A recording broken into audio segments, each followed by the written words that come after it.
నమస్తే అన్న, ఐపీఎల్ చూస్తారా? చూసానండి. ఓకే, ఎలా ఉందన్న ఈ సీజన్? ఆల్మోస్ట్ అయిపోయింది, 4 మ్యాచెస్ ఉంది. చాలా బాగుందండి. ఫస్ట్ ఆఫ్ ఆల్ ఏంటంటే రాజస్థాన్ రాయల్స్ అనేది ఎప్పుడో అందరినీ వెనక్కి నెట్టేసి ఈజీగా గెలుస్తుందని చెప్పి అనుకున్నాం, కానీ రాజస్థాన్ రాయల్స్ అని చెప్పి 4th ప్లేస్ రావాలని చెప్పి చాలా ఆశ్చర్యకరంగా ఉంది. అంతేకాకుండా ఎస్ఆర్హెచ్ అనేది ముందు ఏదైతే ఫస్ట్ మ్యాచెస్ జరిగినాయో అప్పుడు ఓడిపోయేసి అనుకోకుండా బరిలో నిలబడడం అనేది అది ఇంకా ఆశ్చర్యం కల్పించిందండి. అంటే ఈ ఐపీఎల్ అనేది ఏదైతే ఊహించారో అది మాత్రం జరగలేదు. ఏమనుకున్నా అంటే ఎస్ఆర్హెచ్ అనేది అసలు ప్లే ఆఫ్స్ కానీ రాదు, ఆర్ఆర్ అనేది ఈజీగా వెళ్ళిపోతుంది చెప్పి అనుకున్నారు. కానీ చివరికి వచ్చేసరికి ఆర్ఆర్ అనేది 4th ప్లేస్ సరిపెట్టుకోవాల్సి వచ్చింది. ఎస్ఆర్హెచ్ అనేది ఎప్పుడో ఫస్ట్ ప్లేస్ వచ్చేస్తే చెప్పి అనుకున్నారు. ఒకనొక స్టేజ్ వచ్చేసి సరే 3rd ప్లేస్ వచ్చిన కూడా పాయింట్ల ప్రకారంగా ముగ్గురు కూడా సేమ్ ఉన్నారు. అన్న ఇప్పుడు ఆర్ఆర్ వర్సెస్ ఎస్ఆర్హెచ్ క్వాలిఫైర్ 1 ఉంది కదా, సో క్వాలిఫైర్ 2 ఉంది కదా, సో ఎవరు గెలుస్తారు అనుకుంటున్నాం? ఒక తెలుగుగా ఖచ్చితంగా ఎస్ఆర్హెచ్ గెలవాలని చెప్పి అనుకుంటానండి. కాకపోతే చిచ్చర పిరుగు ఉన్నాడు అక్కడ, ఆ చిచ్చర పిరుగు కంట్రోల్ చేయకపోతే ఎస్ఆర్హెచ్ భంగపడి తప్పదు. అంటే రాజస్థాన్ వాళ్ళు లాస్ట్ ఎస్ఆర్హెచ్ తో ఆడిన 7 మ్యాచ్ల్లో 6 సార్లు ఎస్ఆర్హెచ్ వాళ్ళే గెలిచారు, ఒకటేసారి హైదరాబాద్. అది మాత్రమే అనుకూలించే అంశం ఉంది. అది మాత్రమే అనుకూలించే అంశం అండి. నేను చెప్పదలుచుకుంది ఏంటంటే ఆ చిచ్చరపూడి అనేవాడు ఎప్పుడైనా కానీ రివర్స్ కొట్టగలుగుతాడు. ఒక 15 బాలల్లోనే 50 రన్లు కొట్టగలుగుతున్నాడు. అంటే మనం పొరపాటున 50 రన్లు తనకి ఇవ్వగలిగితే తను కనుక ఒక 50 బాల్ ఆడానంటే ఉన్న టార్గెట్ మొత్తం తను కంప్లీట్ చేస్తాడు. మన దగ్గర ఎంతమంది ఉన్నా కూడా ఆ ఒక్కడితోటి భయపడాల్సి వస్తుంది. ఓన్లీ ఎస్ఆర్హెచ్ అనేది కాదు, ఏ టీం ఉన్నా కానీ, ఈవెన్ కోహ్లీ లాంటి వాళ్ళు కూడా బెంగళూరు టీం వాళ్ళు కూడా కోహ్లీ లాంటి నేర్పడి ఉన్నా కూడా ఆ చిచ్చరపూడితో భయపడాల్సి వస్తుంది. సో మన ఈ మ్యాచ్ అనేది చాలా క్లిష్టమండి. మనం ఇక్కడ ఖచ్చితంగా గెలవాలంటే సమయాన్ని పాటించాలి. ప్రతి ఒక్కరు కూడా మంచిగా బ్యాటింగ్ చేసి మంచి బౌలింగ్ చేసి ఫీల్డింగ్ కూడా చూపించాలి. అన్న ఇప్పుడు ఈ రోజు ఎస్ఆర్హెచ్ లేదా ఆర్ఆర్ గెలిస్తే నెక్స్ట్ జీటీతో ఆడతారు. సో జీటీ ఆల్రెడీ ఓడిపోయి వస్తుంది. సో ఈ మ్యాచ్ లో గెలిచిన వాళ్ళు నెక్స్ట్ జీటీతో కూడా గెలిచే ఛాన్స్ ఉందా? ఖచ్చితంగా గెలుస్తారండి. నా ప్రిడిక్షన్ అయితే ఖచ్చితంగా చెప్పదలుచుకుంది ఒకటి, వీళ్ళేంటంటే గెలుపుతో వస్తారు, గెలుపు ఉత్సాహంతో.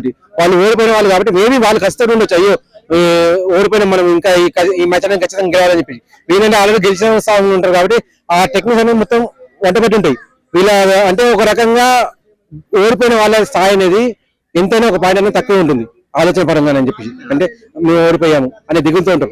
ఎంత మోటివేట్ చేసినా కూడా అది అనేది మనసులో ఒక మూలాలని చెప్పి ఉంటున్నట్టు. సో జీటీకి అనేది ఓడిపోయే ఛాన్సెస్ ఎక్కువ ఉంటాయి. ఒకవేళ అనుకోని రీత్యా జీటీ అనేది గెలిస్తే తప్ప ఈ 2 టీంలలో ఫైనల్ కు పోవడం జరగదు అని చెప్పి. ఇప్పుడు నైట్ ఫస్ట్ క్వాలిఫైయర్ లో ఆర్సీబీ వాళ్ళు గెలిచి ఫైనల్ కి వెళ్ళిపోయారు. సో దాన్ని ఎలా చూస్తారు? చాలా ఇక్కడ నేను చెప్పాల్సింది ఏంటంటే నేను ఆర్సీబీ ఫ్యాన్ కాదండి. ఆర్సీబీ గెలిచిందంటే నేను ఆశ్చర్యపోయాను. నేను అనుకున్నానంటే ఆర్సీబీ ఇక్కడ ఓడిపోయేసి మన దగ్గర ఎస్ఆర్హెచ్ గెలిచి ఎస్ఆర్హెచ్ అనే ఆర్సీబీ పడుతుంది అంటే ఈవెన్ గణాంకాలు కూడా అదే చెప్పాను క్లియర్ గా. ఈ ఇంతకుముందు మ్యాచ్ లో ఆర్సీబీ మన వాళ్ళు ఓడగొట్టారు. ఆ రకంగా జరగబోతుంది ఇది అని చెప్పేసి ఎస్ఆర్హెచ్ ఇక్కడ గెలిచేసి ఎస్ఆర్హెచ్ ఆర్సీబీ పాల్గొతుంది. ఆ మ్యాచ్ లో ఆర్సీబీ ఓడగొట్టేసి ఎస్ఆర్హెచ్ ఫైనల్ వెళ్తుందని చెప్పి అనుకున్నారు. జీటీ డైరెక్ట్ ఫైనల్ కి వచ్చేస్తారని చెప్పి అనుకున్నారు. కానీ ఇక్కడ ఆర్సీబీ గెలవడం వల్ల విశ్లేషకులు కానివ్వండి, ఇటు ప్రేక్షకులు కానివ్వండి, అందరూ ఆశ్చర్యంగా ఉన్నట్టు. అంటే అందరూ జీటీ గెలుస్తుంది అనుకునే మ్యాచ్ లో ఆర్సీబీ వాళ్ళు 90 రన్స్ తో గెలవడం, దీన్ని ఎలా చూస్తారు? అసలు ఇది ఊహించిన పరిణామం అండి. ఎందుకంటే ఫస్ట్ క్వాలిఫైర్ అంటే ఉత్కంఠ పరిచే పోరు ఉంటుంది, ఖచ్చితంగా టగ్ ఆఫ్ వార్ ఉంటుంది. ఏది మహా అంటే ఒక 5-6 బాల్స్ లేకపోతే 10-15 రన్లతోటి ఎక్కువ అంతే ఉంటుంది అని చెప్పి 90 రన్స్ తేడాతో కొట్టిందంటే ఒక అనామక జట్టు, ఒక చిన్న జట్టు, అంటే కొత్తగా బ్యాటింగ్ నేర్చుకున్నారేమో, కొత్తగా బౌలింగ్ చేసినేమో. జీటీని చూసి అలా అనిపించింది ఆర్సీబీ ముందు. ఆర్సీబీ వాళ్ళు చెలరైపోయారు అన్నట్టు ఒక రకంగా. మరి ఆర్సీబీ తోటి ఏ టీం కి ఫైనల్ పడాలని మీరు అనుకుంటున్నారు? ఎస్ఆర్హెచ్ పడాలి, ఎస్ఆర్హెచ్ గెలవాలి పక్కా ఖచ్చితం. అంటే 2016 ఏమైనా మళ్ళీ రిపీట్ అయ్యే ఛాన్సెస్ ఉన్నాయా? 2026 ఎస్ఆర్హెచ్ గెలవాలి ఖచ్చితంగా. 300 ఇంకా ఇప్పటికైనా ఏమైనా వచ్చే ఛాన్స్ ఉందా? 300 కొడతాం అని 2 years గా అంటున్నారు. సో ఈ 2-3 మ్యాచ్లు ఏమైనా వచ్చే ఛాన్స్ ఉందా? ఇవి వచ్చేసి క్వాలిఫైర్ మ్యాచ్లు కాబట్టి 300 పోకపోవచ్చు నాకు తెలిసి. ఎందుకంటే టెన్షన్ అనేది ఇరు జట్లకు ఉంటుంది. ఇది గెలవకపోతే ఇప్పటిదాకా ఏదంటే గెలిచినా గెలవకపోయినా ముందుకు వెళ్తాం, ఏదో ఒక పొజిషన్ లో ఉంటాం. ఫస్ట్ 4 లో రావచ్చు, లేకపోతే ఫస్ట్ 8 లో రావచ్చు. తర్వాత మ్యాచ్ మనం గెలుచుకోవచ్చు, ఆ మ్యాచ్ చూసుకోవచ్చు. దాన్ని అన్నింటిని వచ్చేసి లేకపోతే వేరే టీం రన్ బట్టి చేసి మనకు గెలిచే ఛాన్స్ అని చెప్పి ఆ గణకాలు ఉన్నాయి. కానీ ఇక్కడ అనేది ఓన్లీ క్వాలిఫై, ఇది దీంట్లో గెలిస్తేనే నెక్స్ట్ మ్యాచ్ పోవడం.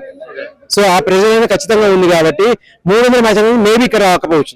అన్న యాజ్ ఏ ఎస్ఆర్హెచ్ ఫ్యాన్ గా ఒకవేళ ఎస్ఆర్హెచ్ ఎలిమినేట్ అయిపోతే ఏ టీం కప్పు కొట్టాలని మీరు అనుకుంటున్నారన్న? Clear and RCB, no doubt.